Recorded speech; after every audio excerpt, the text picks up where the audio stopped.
Hi, everyone. Thanks for joining us. My name is Shrestha, and I'm part of the Hack Illinois staff. We have with us today Elizabeth and Julia, co-founders and executive directors of MakerGirl, and I'll let them take it from here. Awesome. Hi, everyone. I am Lizzie Engele, honored to be here. I graduated from the University of Illinois in Urbana-Champaign in 2015, which feels like such a short while ago, and I majored in supply chain management and marketing and minored in the HEF Technology and Management program, which was when I first gained the exposure to working with engineers who thought very differently than me. So this is a really exciting opportunity for all of you. And in true COVID fashion, I'm on a train with a mandatory mask on. So I wish I could take it off to smile and be more expressive, but here we are, making the most of it. Awesome. Thanks, Lizzie. So to introduce myself, I am also a University of Illinois 2015 grad, and I studied accounting, and then I did a master's in accounting as well in 2016 with a focus in real estate. So I am the co-founder of MakerGirl and executive director along with Lizzie, and I also work full-time at Deloitte & Touche in their consulting practice. For 3 years out of school, I did audit, and now I switched to consulting. So I'm in finance and enterprise performance, and I'm excited to talk to all of you. It's fun to be here, and I'll pass it back to Lizzie to kick us off with our PowerPoint. Awesome. So I'm going to share my screen. Whoops. Okay. So today we're going to share our founding story as MakerGirl, and then field any questions from the audience. And we want this to be as interactive as possible. So if you guys have any questions, just feel free to interrupt us. We really don't mind. We find that that's the best way for learning. And so today we're going to go through just our backgrounds in education, since we know that this hackathon is all about education and reforming education, which is one of the most important topics to cover in this time in history. We're going to go through what bothers you, our journey, and then the trajectories of our change makers. So Julia is going to share her unique education journey, which is really exciting. Okay, awesome.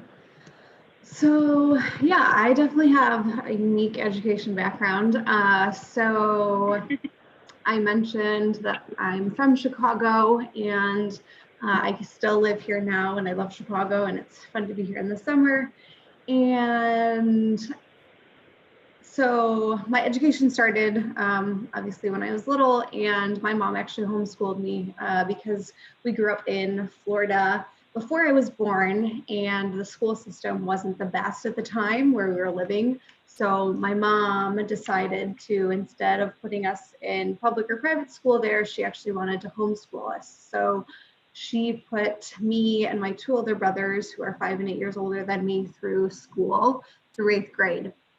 And then from there, we had then since moved back to Illinois, and then I went to St. Ignatius College Prep.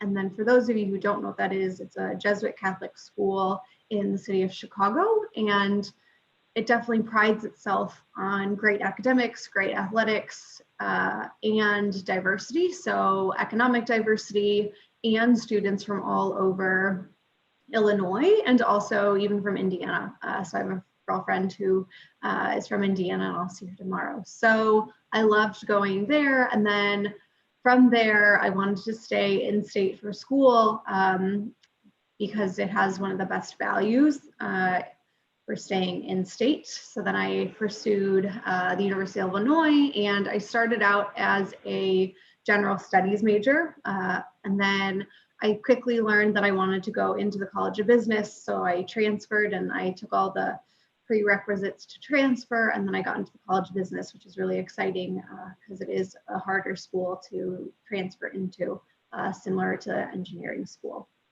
And then part of what makes me a maker girl from a very young age is I always like to do more crafts and working with my hands and really just building. So I loved art. I know how to oil paint and sketch, watercolors. I love to make paper dolls. Playing outside, I did for hours. One of the great things about being homeschooled is I didn't have any tests. And so I also got a lot of time to go outside and just play, which I think is really valuable. And what studies have shown is playing is really useful for children and their development. So I was definitely am and was grateful for that. And then my dad also would fix the cars and I would help him. He's a nuclear engineer from the University of Illinois. So he knows how to fix things and can figure out anything. So I would always help him. And then you can see on the screen too, so those are my two older brothers. And as you can see, I just want to play. So I'm kind of facing down towards the pool. And then lastly, what I think is interesting too is throughout my college education, I really strove to pursue internships. So this included, well, first, I guess this is a little bit of a story, but when I was going into college, my mom suggested that I intern in New York City. And I was like, why would I want to do that? I want to be home next summer and see my friends in Chicago. And quickly, I learned that that was actually a great idea from my mom. So in order to pursue that, I realized that I'd have to have some sort of experience. So I found Rent the Runway, which in 2011, 2012 was a pretty early new company. So I was able to intern for them on campus in Champaign-Urbana and work with them. And then the following summer, I interned with them in New York City. And I also interned at Teen Vogue with Condé Nast. And my other internships after that were a lot at Deloitte. So I interned 3 times actually because of my master's year. So I interned in audit and forensics and the CFO marketing program. And what I really enjoyed about that is I got to see a lot of different parts of a large corporation such as Deloitte and meet a lot of different people who I still am in contact with today. My first manager in the CFO marketing program, I'm definitely more friends with her now. And she actually has a daughter who's gone through our MakerGirl programs and who I've given swimming lessons to. So throughout all my internships, I've always loved meeting people. And I really find that internships are a great way to learn about companies and to learn about what you do and don't like, because without trying it, it's really hard to know. So overall, I have a very different and interesting education. I love to make things, and I think internships are really valuable. I'll pass it off to you, Lizzie. Awesome. One question I actually wanted to ask you was, since homeschooling is becoming so prominent now today, what do you feel like your mom did really well as an educator? Totally. What a great question. Yeah, so it's interesting now because COVID, everyone in some capacity has either had to or will have to homeschool. And being a homeschooler as a younger person, I was definitely the exception and not the norm. So it's interesting to see that flipped. But to answer your question, Lizzie, what did my mom do well? She really had us, she would provide materials and teach us. However, a lot of homeschooling, you're teaching yourself. So I was able to learn how to teach myself subjects.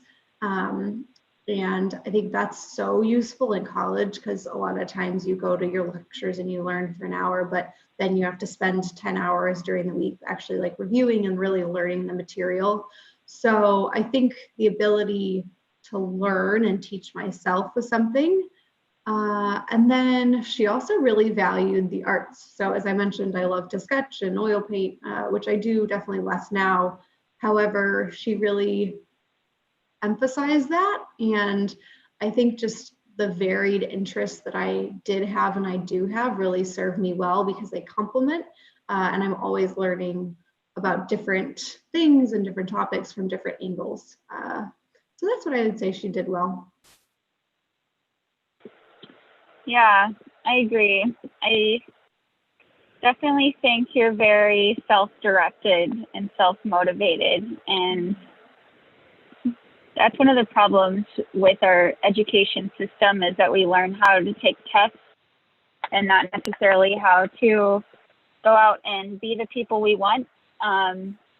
For everyone that's watching and is interested in this kind of model and learning, there's another school in San Francisco called Red Bridge, and that's Bridge spelled Bridge. And it's all about teaching children to be self-motivated, which is what Julia's story reminds me of. And I think it's really important that kids grow up like this, especially with all the unique challenges that we're going to face going forward that we're now at the culmination of. So I think that's an amazing example.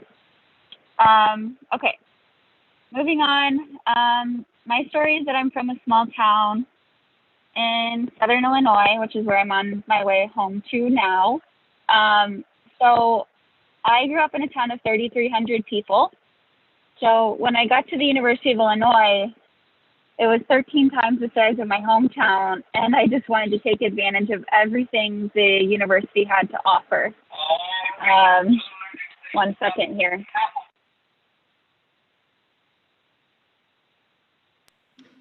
And Lizzie's hometown, while we're waiting, I actually got to visit. It's Nashville, Illinois, and it's about, I think, 4 hours south. And I got to visit actually during one of our pilots for MakerGirl. And it was really fun to see where she grew up because it's definitely not Chicago. And I loved really just like being there, honestly, and seeing what kind of more a rural setting looks like, because it's definitely not necessarily like the suburbs of Chicago or New York City or anywhere else. So that was really fun. Thanks, Julia. So, yeah, like I was saying, when I got to U of I had never been in a place where I could learn anything I wanted to. I could study abroad. I could meet people who are very different than me, and I wanted to take advantage of everything. So that's why I have here that constraints really drove my creativity and curiosity. And I knew that I was limited growing up in what I was able to learn about. So I really just tried to make the most of what I had. I also grew up on a farm, which is managed by my dad and now brothers. And that instilled a lot of hard work in working with my hands and play and tinkering, since I always saw my dad fixing tractors. And it also instilled a desire to understand how the world works, because I would see my dad harvesting the corn that had been growing for months and then wonder where it was off to, and he would say China. And so it really gave me a desire to understand just how the world works beyond my small town. And then I say creating community wherever I go, because I also felt very lonely my first year at the university, because I was used to kind of running into people I knew at the grocery store all the time, and just having a very deep community. And I feel like that is something that I really try to keep with me at Chicago, where I'm living now. And one other thing on this rural America point that I wanted to note is that I feel like growing up in a small town really created a bunch of desire for empathy, because as we all know, politically, it's very conservative versus now being in cities which are generally more liberal. I feel like I'm able to see both sides and understand both sides, and I think that that's really important for education growing up, is for us to teach people how to understand and seek a bigger picture. Even if we do feel strong in our opinions, we have to teach future generations how to disagree well, and seek to understand, and not be so set in our own way, since we see that the world is getting more and more divided. So moving on, like Julia, I grew up crafting a bunch. This is the MakerGirl in me. I actually went to a store growing up called Made by Me, where I would make these very legitimate crafts out of Mod Podge and these like wooden purses, and I would be so proud to give them to my friends. And that's what kind of inspired MakerGirl for me, because it's like, how do you combine something like that where you feel so proud of it and so excited about gifting something or wearing a purse, but also having a STEM element with it to show girls that being creative and being an engineer doesn't mean just working on a tractor, which is what I thought growing up. And lastly, 4-H was a big part of my childhood, which is a organization somewhat like Girl Scouts, but it's for boys and girls, where you make a project. And this helped me build my confidence and my presentation skills. I even did a little bit of family genealogy. So I had some memories there. And all of this to say that I think in mine and Julia's quote unquote education journeys, it's way more about learning in the classroom. It's about what our families and our upbringing really instilled in us. And I think that's always where the most learning is going to happen.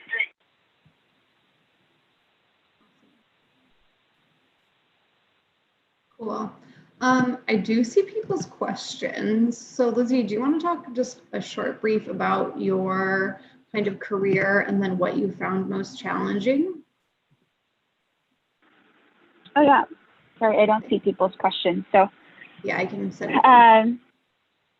I didn't mention, but after I studied supply chain and marketing, and after college, I went to work at LinkedIn in San Francisco in their rotational program. It was a sales rotational program, which was very interesting for me because I'm an introvert and very much so. So people are still very surprised when I tell them I did sales. So I would say that was the biggest journey for me, is getting over the perception that I potentially couldn't do this because my personality wasn't suited for it, which I think is simply not true. You can do anything and learn anything that you put your mind to. It really depends on the community that you have around you and how you view yourself. And I actually remember Julia messaging me when I first started saying, you know, you got this, and your family believes in you, I believe in you, your CEO believes in you. So I think those are the kinds of people we need to surround ourselves with to make things happen. But now, because of building MakerGirl and just out of a desire to create meaningful experiences for people, I am getting my master's in design at the Illinois Institute of Technology on the south side of Chicago, studying human-centered design. Awesome. Okay. And then Lizzie, just so you know, I emailed you the link for where the questions are going in, but do you want me to continue with this slide? Yes, please. Okay, cool. So I can tell you a little bit more about how we started MakerGirl, and then one of the questions is, what advice do you have for young entrepreneurs? So I'll try to weave that in. So MakerGirl was started in, let's see, I think it was 2015. Yeah, 2015. And we, being Lizzie and myself, were both in a social entrepreneurship class, which is part of the iVenture Accelerator now. So at the time, and I think the case is still the same, is there were about 4 stages in this program. The first was a class taught by Noah Isserman and Ryan Singh. And this class, we discovered and talked about what bothered us. And what bothered me was really how few women CFOs and how little diversity there is. So I saw the connection because a lot of CFOs have more of a STEM background, and without young girls interested in STEM at all, you're never going to have them be CFOs or leaders of the company or leaders in politics or other organizations. So that's my personal reason why I kind of started MakerGirl and continue to support it. And then during this course, Lizzie had the great idea of MakerGirl, and first these sessions were targeted for young girls for birthday parties, to kind of give a different option for a birthday party. And it definitely evolved into more of how do we teach every girl in the United States had a 3D print. So that was the course that we first started it, and neither one of us had any fundraising experience. We had no experience necessarily in teaching as educators, in really anything related to MakerGirl.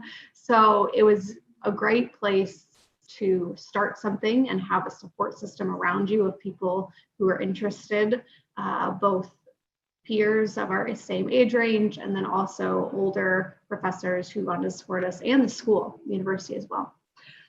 So that is why we started MakerGirl. And the first pilot session, we had 9 girls, a lot of them being young children of university professors who actually came to the session. And for an hour and a half, we taught young girls how to 3D print. So they'd never done it before. We'd never done it before. We learned together. We had one, it's called a guru at the lab in the College of Business, teach pretty much the whole session, and we made bracelets. So that's kind of how it started, and it seemed to be a good session. So then we did 9 more the following spring. And then we've grown since then to educate over 4,000 girls across the United States. And actually, because of the pandemic and because of COVID, we've really pivoted again. So 5 years after we started, and we are currently no longer doing our sessions in person, but they are all virtual live with girls. And our goal is to educate 3,000 girls this fall. So it's very exciting. And we have a lot of work to do. So definitely, if you know any 7 to 10-year-old girls who would be interested in a session, or any organization that has those types of young people, please share our website and our information, because we have a lot of work to do ahead of us. So any support is greatly appreciated. So that's pretty much how we started. And I think there's more questions, but I think we can go to the next slide.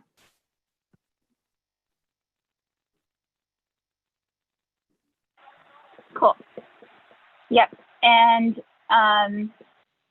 one thing, I think this does directly answer one of the questions in the chat about piece of advice for young entrepreneurs. So I think one of the most challenging things is once you get going and once you start working on something for, let's say, a year, sometimes that excitement dies because we're not always like super excited about our work, let's be honest, even if it's the most interesting thing in the world. Sometimes you'll have conflicts with people.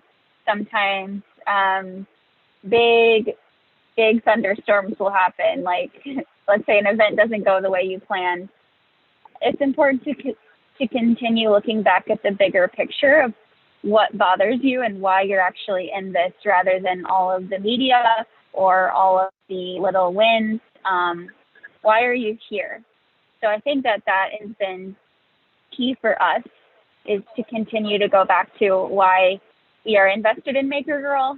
And I think it's also really important to document your wins and document quotes people have said to you for a rainy day. I recommend having a kudos folder on your email inbox. When people send you an email like, that was amazing, congrats. That way, when you're not having such a great day, you can continue to go back to that and say, oh, look at everything I've accomplished, which is really exciting. So that bullet point kills 2 birds with 1 stone. And so I don't know where you guys are at in this journey of creating your companies, and I'm really excited to see the results of what you make. But this is what we recommend for where to start. So the first is what bothers you. In my experience, like I said, I was really inspired by making purses and going to that store called Made by Me as a child. So you can think about what inspired me as a child, or what was a foundational experience for me and shaped the way I think today. What has inspired me lately? Who am I designing for, and what do they care about? So for example, for parents right now, we've found that really they care about ensuring their children are being educated, but also they have their own full-time jobs. So they want to put their kids in a place where it's exciting and motivating, but also where they can go and do work for a couple hours because they have a lot to do. So think about the needs of your users and also think about what this would look like in 5 to 10 years. But one of the most important things, and I think the last bullet point is really the most important besides the idea itself, is what is the first step and who can I tell? Because once you put that idea on paper, it's important to immediately just start taking action, to just start generate excitement for yourself and seeing if the idea is worthwhile. There's this quote that says, ideas are a commodity, but execution is not. And I will just share a small example here. So like we mentioned, Julia and I were both business majors, and when we first created this idea and wanted to work on it, we were all sitting around the table strategizing, like, okay, how are we going to get money? How are we going to do this? How are we going to do that? What are we going to do in 5 years? And here we are 5 years later. I'm sure our journey does not look much like it did on paper 5 years ago, but our professor, Noah, walked up to us and said, why don't you just do a prototype? And so that's what led to us doing our first session. And that's where we really validated the idea that we had something here, and where we got excited about actually putting it in motion. So that is where we recommend starting, and also recommend having a co-founder if you can, because it's really helpful for accountability, excitement, thinking differently. Julia and I are very different in the way that we approach problems and the way we manage people. So that has been quite a learning journey for us too. Yeah, so we have lots of questions coming in. So I think let's answer a few of these, Lizzie, and then unless more come in, then we can go back to the slides. Does that work? Okay, cool. So what else do we have in here? So what challenges did you both face as women in tech? So I haven't necessarily found as much. I just think that question is kind of pointing to maybe like differences between men and women. So I haven't found personally that many differences, but I'm also in a space that's focused on girls and education, which a lot of times is kind of inherently more women driven, at least at like an educational teacher level. So I haven't found any like biases in that form, but challenges as women in tech. I just think, like, honestly, finding the right people to support your vision. So we actually, because Lizzie and I both were working full time, I think about 2 years ago, we had to make the business decision to actually hire someone. So we have a full-time person who runs MakerGirl day to day. And without her, MakerGirl would not be where it is today, and it would not be continuing. So really trying to find the right people for your organization to build it is so key. And Lizzie and I, we talk to Mary, who's our full-time person, basically every day. And we're on hour-long calls every week with her. And she's really like what I like to call on the court. So like really like they're active working on MakerGirl every day. So I think really having the right people is a big challenge. And thankfully, Mary's doing a phenomenal job, and we really love having her, and she's really bringing MakerGirl to the next level. But I think with any organization, really having the right people is a challenge. And then another question is, oh yeah, go. Oh, I agree. I think having the right people around you, and I think that this kind of leads into the question about microaggressions. So I haven't seen many microaggressions at LinkedIn, fortunately, which was a very equitable place to work. But again, I was in sales, which has more gender equality. I would say that as a woman entrepreneur, I have felt microaggressions, or even just as a woman. I definitely have felt mansplained to before, and that really hurts. But at the same time, it's like, I think that just gives us further motivation to respond appropriately and respond with respect by saying, I know what you are talking about. And I think it's important to share the work that you do whenever a microaggression or mansplaining does happen, to just speak up and share what you're about. And along the lines of what Julia was saying, putting the right people around you, finding an ally is key. So if you're on a team and let's say you feel like your team doesn't always listen to your ideas, it's important to find one person who will say, oh, Julia, she has a really great idea for this, or she said something that was really awesome. We're going to need to learn how to do that, especially to find those allies in the male community or just in males as well, because right now people are listening to them, and they need to know how women feel as well. So that is my answer to the microaggression question. Is there an example, Lizzie, that you have? Because I didn't really know that. Which one? If not, it's fine. Just an example of like mansplaining or one of those. Oh, I would just say this person at a party didn't really think I knew what being an entrepreneur was all about. And I felt like it was being mansplained as to what that journey is about, even though I had done more in that field than he had. Mm-hmm. So in that instance, I think it's important to just share what you've been doing, even if it's uncomfortable. Got it. Interesting. Okay, thanks for sharing. Got it. Okay, so another question is, what starting administrative steps would you suggest a student with a passion for social good take to start and expand a non-for-profit? So I think, Lizzie, you did a really great job of answering that, but to I think reiterate and put my spin on it, I would say really like start acting upon it, and even if it's not perfect, put it out there. So with us, we had the idea of MakerGirl, and neither one of us ever had the intention, I don't think, of ever creating MakerGirl, like actually in the world. So I would say really just put, if it's a product or a session or a service, really put something out there to see how well it goes, and if you think it can actually work, and if it's actually something that you want to commit to.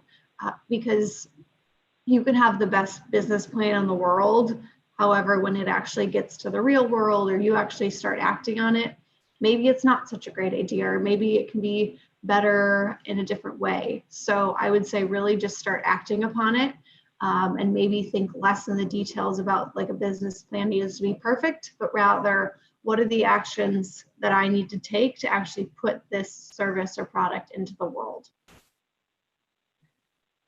And then another question we had is, do you have anything to add, Lizzie? No, I think you've done a great job of showing me what it looks like to put something in the world that is not perfect. I'm very detail oriented.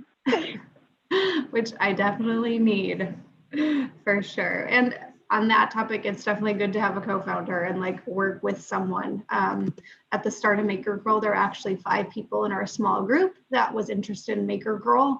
And over probably the next 2 years, it ended up just being Lizzie and myself. So it's really great to have people around you that are also interested. And as Lizzie mentioned, sometimes people decide to go a different direction. And it's actually a lot of times not personal to you or what you're doing. I mean, you'll see this with companies, Fortune 500 companies that were startups. And people decide to go in a different direction, or a lot of times when people change jobs, it's because they just want to go in a different direction, and it's not always personal about what you're doing. So it doesn't need to be. And then another question is, it's difficult to find a space for entrepreneurs where there's passion and viability to build. How did you guys go about finding that space for MakerGirl? Can I take that? I will take it. I don't know. I'm curious about where this person is attending university, because I find that a lot of universities are supporting entrepreneurship right now.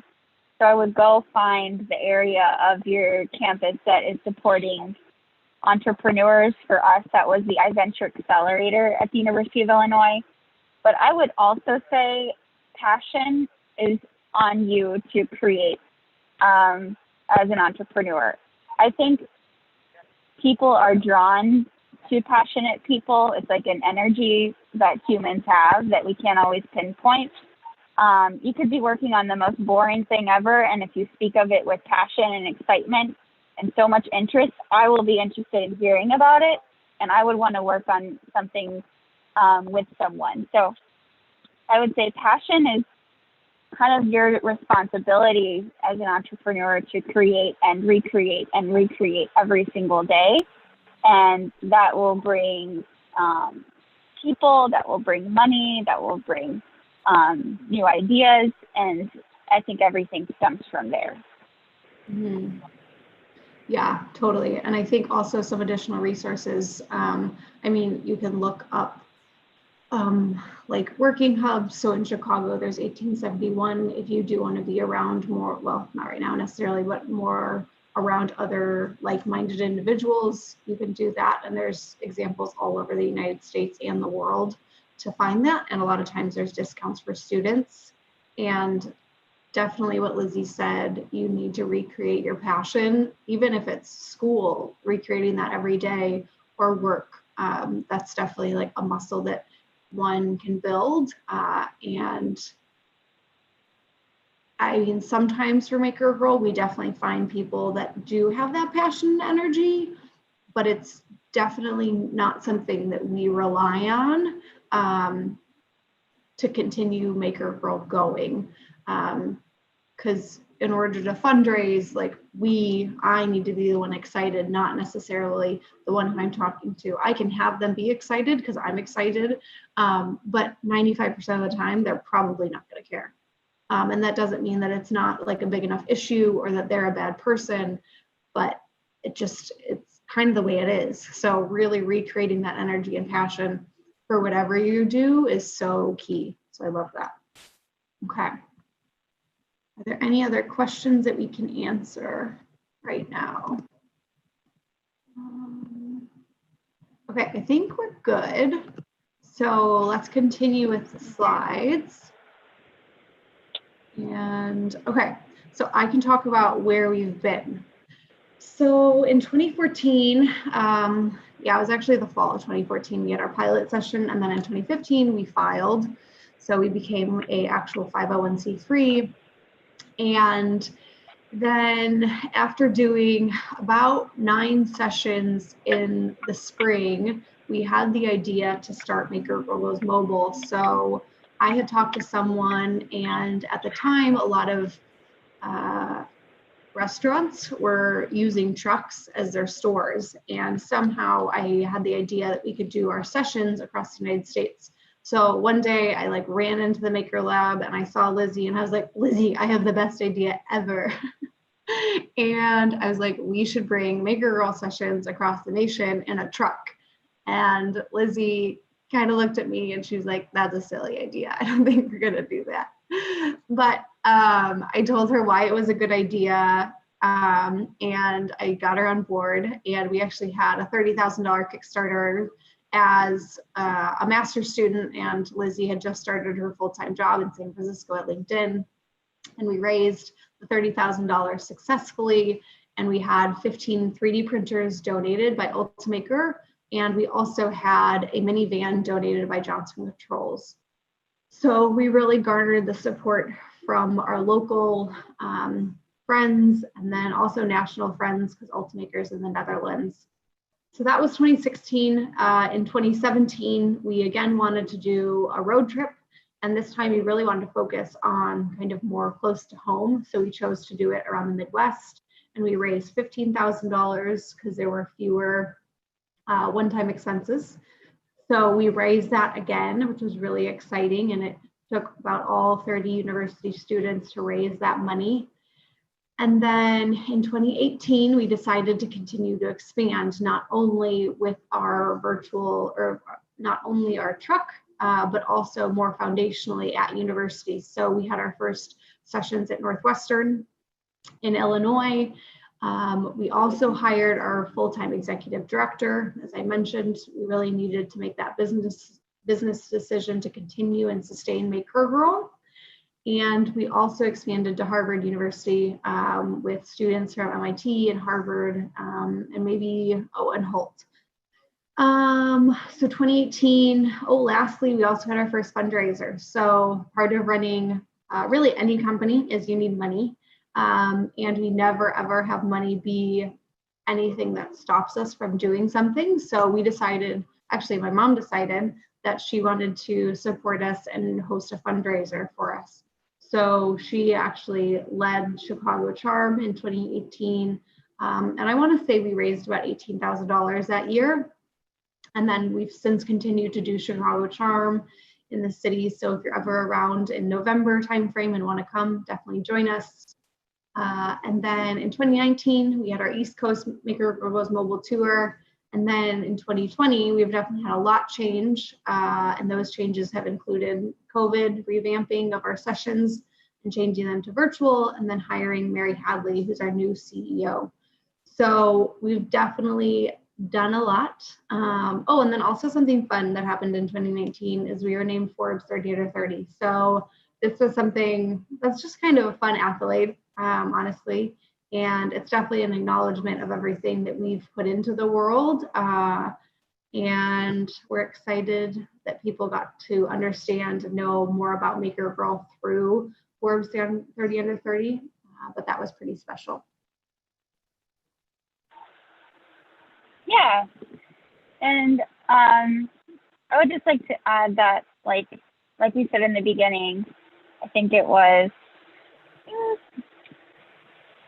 who can I tell? So that idea for MakerGirl Goes Mobile came from Julia just reaching out to someone randomly, probably. We talked to a lot of people when we were first getting started about MakerGirl. So, and in turn, when you're passionate, people will give you back really cool ideas, like a mobile truck that we're now really excited about, and which has drawn a lot of people into the MakerGirl journey. So how did we get here? This is a great slide. If you're just curious about tips, these are all of our tips. Execution focus. So do something every day, even if you feel like it's small. Just be active and be a part of what you're doing. I think that you can start something in like 5 to 10 hours a week. It doesn't have to be like this huge undertaking right away, but I do think it's important to take the small steps every day and have deadlines for yourself. If that means finding an accountability partner to say, like, I'm going to take you out to dinner if I don't do this, or doing whatever you need to do to make the stakes kind of more realizable and fun, you definitely need to do that. Celebrate your wins. So this summer we started having a live Win Wednesday, which has been really fun, where all of our Changemaker volunteers go around and share their wins, whether it be MakerGirl related or personal related. We want to be a team that really celebrates one another and celebrates us living healthy, fun lives that are true to each one of us. And that's really important to bring in your personal journey too. Definitely acknowledging each other. We share all of our team meetings with acknowledging Julia for making a coloring book page, or Mary for just dreaming big and being awesome. So it's important to actually verbally state why you're happy to work with one another, else you might feel underappreciated. Share your story with everyone. I think that's been a theme that's been brought up multiple times throughout this presentation. And leaning into each other's individual strengths. So on a personal and on an interest level, Julia and I are actually very different, and we've learned how to lean into our strengths to make MakerGirl better and let each other overcome those weaknesses. So Julia is better at budgeting and finance. She's an accounting student, so I kind of keep my hands off of that. And she's good at casting a big picture and getting other people involved in that. and I'm much better at looking more at the human element of designing our sessions or designing a new experience for MakerGirl, and also just specific detail-related outcomes. And Julia can share what some of our volunteers have gone on to do because of MakerGirl, which personally are some of my most exciting wins. Yep, and please keep submitting questions. I think we have 11 more minutes, so we definitely want to make this as valuable for you as possible. So I haven't seen any more come in, but I can talk about what our change makers have done. So with MakerGirl, we teach these 7 to 10-year-olds how to 3D print. And then the people who actually run the sessions week by week are university students. So we have students all across the country, about 30 who actually run these sessions. And then this fall, we're also going to have university students run them, and we're going to pay them to run them because we think that we really need that to build. So we really value all the men and women who commit their time to MakerGirl. And some of the really exciting things that people have done is, well, I could go through this list, but one of my favorites is we have a young girl from Jones College Prep in Chicago, and she interned for us in high school. And I think she interned for us maybe 1 or 2 summers, and she actually wrote her like a significant portion about her college essay about MakerGirl. And I was fortunate enough to read it, and it was really just outstanding to read and understand how much value she was able to gain from MakerGirl and through her experiences. And through that application, she actually got into Stanford, which is amazing on its own. And it was really fun to have MakerGirl, or to really be her teammate in that and support her in achieving her goals and going to a great school. So we're excited for her. And then other things that have been quite fun. We've had students talk about, or do TED Talks at different universities, I think actually in the US and globally, which is very cool. We've had students drive trucks all across the country and go to many different states that they've never been to. 24 is the number of states we have been to as a team. We had a student pursue a Priya Haji fellowship in San Francisco. Sorry if I mispronounced that. We've had teammates do masters in education. So actually our first CEO, she pursued a master's in education before starting full-time with MakerGirl. And also something more general that a lot of students do. Well, a lot of our change makers are actually engineers when they start. And then they kind of understand that there's also more out there than just straight engineering, which I think is really good. Because like me, I don't just do straight accounting. I'm running MakerGirl as well. So we've had some students actually go into like more business focused careers. Not to say that business is the best option, but it is interesting to see when students choose one major and then decide they actually want to pursue something a bit different after college because of the work that they did with MakerGirl. So those are awesome. And we really, I mean, all the women and men who support MakerGirl, we are still in communication with and still friends with.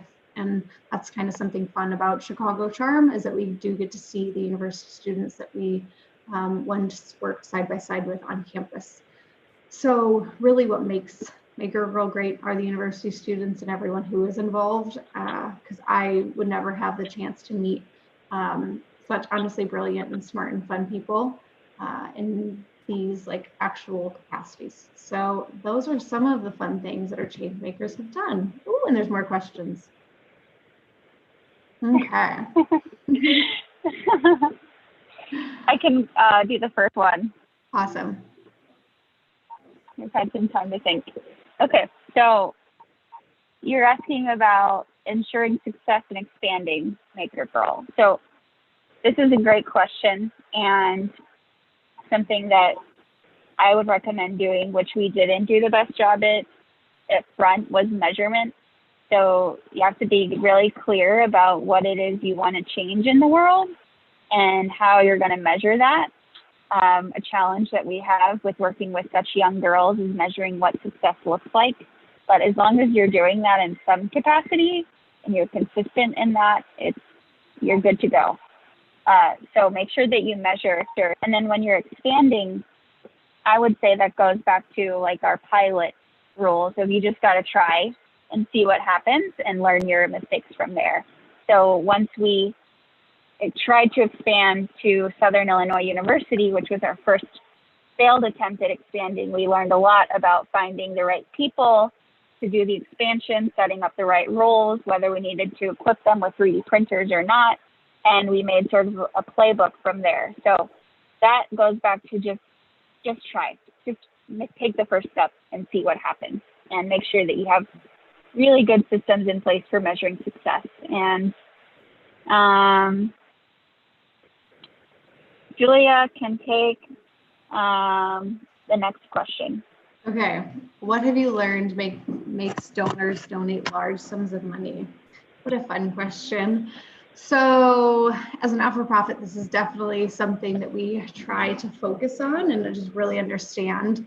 And there's definitely no secret thing to know or like one thing that always works. But I do think really always listening to what the company or what the people are interested in, and then showing them the value based on that.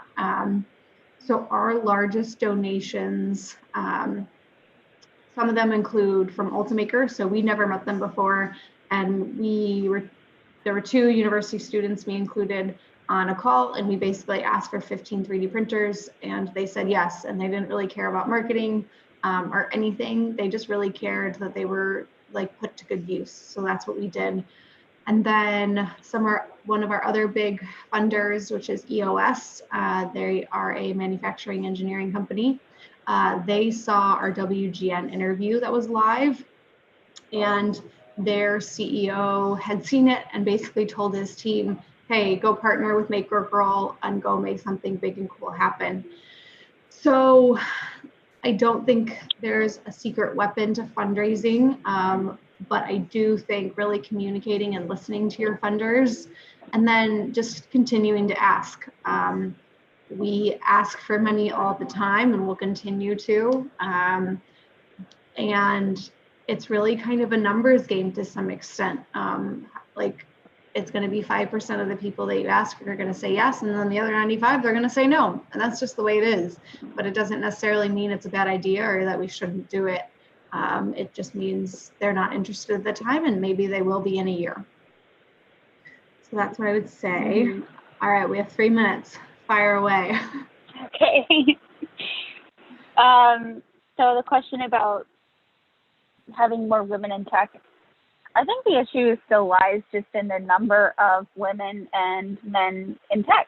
I know that sounds very simple, but so at our Changemaker Summit, where we gathered all of our university students together, we heard some women talk about their challenges in the classroom. They were maybe like 3 out of 100 girls in a university lecture hall, and that's just discouraging.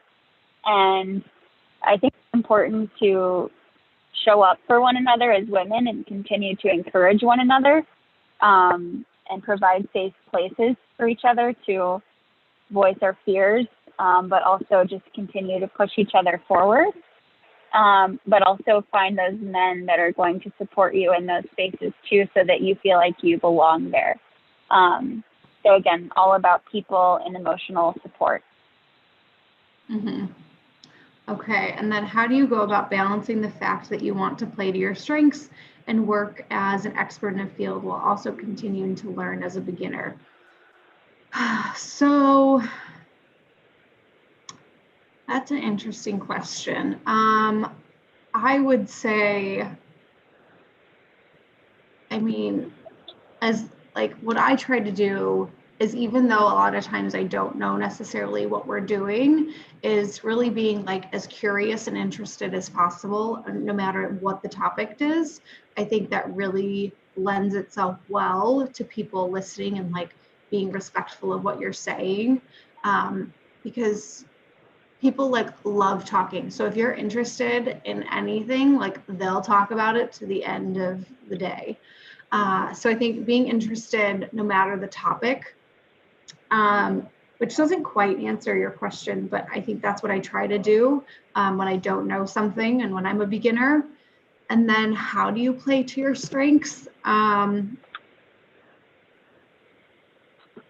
think that by building a team, and this doesn't always happen, and it's not like why I chose Lizzie because she's like different than me and better than me at different things.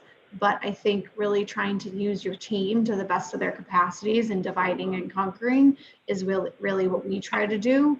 And sometimes I'll do things that I don't like, and that's fine. But everyone's going to have to do that. So it's definitely something that we try to do, but it's not something that we always do. All right, cool. I think that's all the questions that we have. So this was really fun. I appreciate every single one of you for being on today and for being part of Hack Illinois. It's a great program, what everyone's doing there.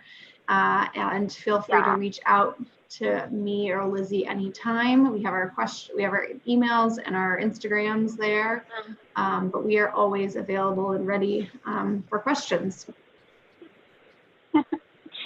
Agreed. Thank you all for listening and for your insightful questions. Please remember that even though it is a difficult time in the world, this is still one of the best times in your life to take risks and meet really interesting people and be amazing. So I can tell you're already taking the first step by joining Hack Illinois. And I'm excited to see what you come up with. I'm sure we could learn a lot from you too. So if you have any ideas for MakerGirl during this time, and how we can be educating better, please let us know. Totally. Thank you. Cool. Thanks, Tressa. Yeah, thank you so much, everyone, for tuning in. Huge shout out to both of you, Lizzie and Julia, for sharing your stories and insight with us. So for attendees who stayed until the end, I'll be sending a form in the YouTube chat where you can enter into a raffle. Yeah, thanks so much, everyone. Awesome. Bye-bye. Bye-bye.